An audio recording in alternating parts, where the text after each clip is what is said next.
Hi, welcome to all. நம்ம என்ன topic பார்க்க போறோம் ரோஸ்?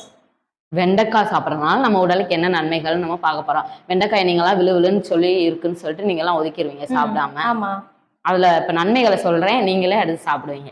சொல்லுங்க. வெண்டைக்காயில அதிக அளவு நார்ச்சத்து இருக்கனால நமக்கு செரிமானத்தை எளிதாக்கி செரிமான பிரச்சனையும் சரி செய்யுது. மலச்சிக்கலையும் சரி பண்ணுது. நம்ம வயிற்றுப்போக்கு பிரச்சனையும் சரியாகும். கர்ப்பிணி பெண்களுக்கு இரும்பு சத்து பற்றாக்குறையெல்லாம் இருக்கும். இந்த மாதிரி இருக்கவங்க ரத்த சோகை வராம தடுக்கும். இதய நோய் மற்றும் ரத்த அழுத்தம் பிரச்சனையெல்லாம் வராம தடுக்கும். சுகர் இருக்கிறவங்க எல்லாம் அதை அதிகமா எடுத்துக்கலாம். ஏன்னா சுகர் இருக்கிறவங்களுக்கு வெண்டைக்காய் சிறந்த உணவு. சாரா எடுத்துக்கலாமா இல்ல சாப்பாடா எடுத்துக்கலாமா? சாப்பாடாவே எடுத்துக்கலாம். அதே மாதிரி இந்த மூளையின் ஆரோக்கியத்தையும் பராமரிக்க உதவும். குழந்தைகளுக்கெல்லாம் நீங்க கொடுக்கலாம். நம்ம உடல்ல நோய் எதிர்ப்பு சக்தி அதிகரிக்கும்.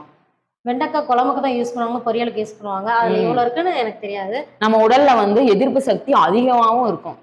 அதிகரிக்கும் அதை சாப்பிட்டோம்னா. கூட்டி கொடுக்குது. ஆமா. எல்லாருமே எடுத்துக்கோங்க. ரொம்ப யூஸ்ஃபுல்லான வீடியோ இது. எங்க 1 மினிட் வீடியோக்கு நீங்க சப்ஸ்கிரைப் பண்ணிட்டு லைக் பண்ணுங்க, ஷேர் பண்ணுங்க, கமெண்ட் பண்ணுங்க. தேங்க்யூ. தேங்க்யூ.